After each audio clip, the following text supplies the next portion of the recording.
Jūrmalā pašlaik ir rekonstruētas visas centrālās apkuras lielās katlu mājas.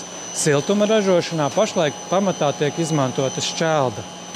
Vienlaikus Jūrmalas siltuma vadītājs teica, ka arī koksnes kurināšana ir tikai pagaidu risinājums. Jā, šo katlamāju mēs būvējām dažus gadus, tai piesaistīts ir eiro fondi, un tas sākotnējais aprēķins, ka kādos 7-8 gados tomēr viņiem būtu jāatmaksājās. Jūrmalniekiem ieguvums, protams, ir stabils tarifs, tāpēc, ka kurināmais, ko mēs šeit izmantojam, tā ir šķelda, kas ir ražota Latvijā, un tādējādi aizstājot dabasgāzi, importēt energoresursu. Tas faktiski ir ļoti būtisks arguments šīs katlamājas būvniecībai, un, kā jūs minēju, jūrmalnieku tarifā sajūt šo stabilitāti, tāpēc, ka šķeldas cenas, protams, arī svārstās līdz tirgumu, bet šī svārstība nav tik dramatisks, kā ir gāzei, vai tik dinamisks mūsdienās jau tagad, kā ir gāzei. Un arī tad, kad bija pēckara periods, tad gāzes cenas ļoti svārstījās tādā diapazonā. Tad šķelda faktiski nebija tik traģiski izjūtama. Tā kā es teiktu, tas ir stabilitāte un arī zemāks tarifs, protams, salīdzinot ar gāzi.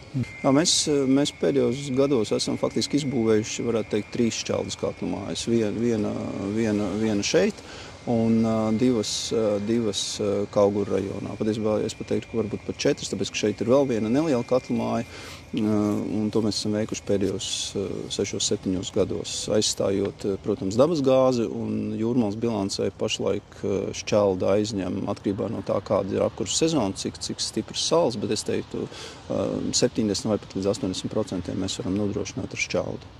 Tuvākajā nākotnē no gāzes mēs neatteiksimies, tāpēc, ka gāze kā kurināmais paliek un arī ir iekārtas, kas mums atrodas, ir pietiekoši labā stāvoklī, un gāzi mēs izmantojam tikai pīķa vajadzībām, tad, kad ir lielāks augstums, un jo šo jaudu noslogot ar šķeldu būtu ļoti dārgi, tāpēc mēs tomēr atstājam gāzi nelielam šiem 20-15%, mēs tomēr izmantosim gāzi arī turpmāk, jā. Tas iet kopā ar zaļo kursu?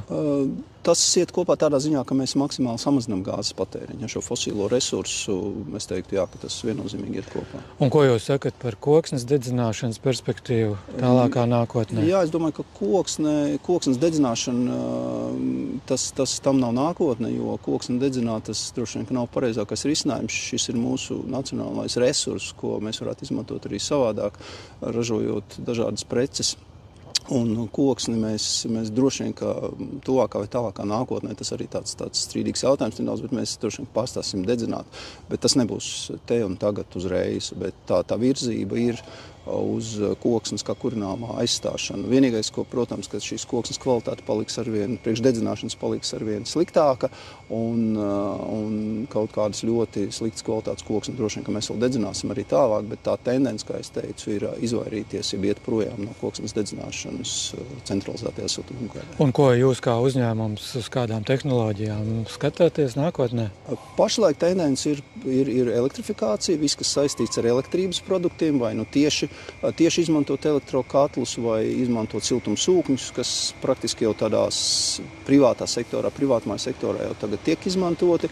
Es domāju, ka tas arī ir sagaidāms centralizētajā siltumapgādē.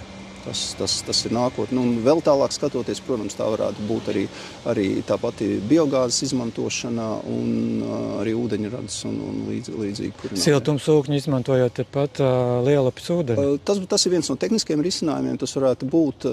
Otrs ir, ka var izmantot šos gaisa siltumsūkņus vai zemes siltumsūkņus. Tātad, jā, tehnoloģija ir viena, tikai tas jautājums, no kurienes mēs ņemtu siltumu, kas būtu siltuma avots, jā.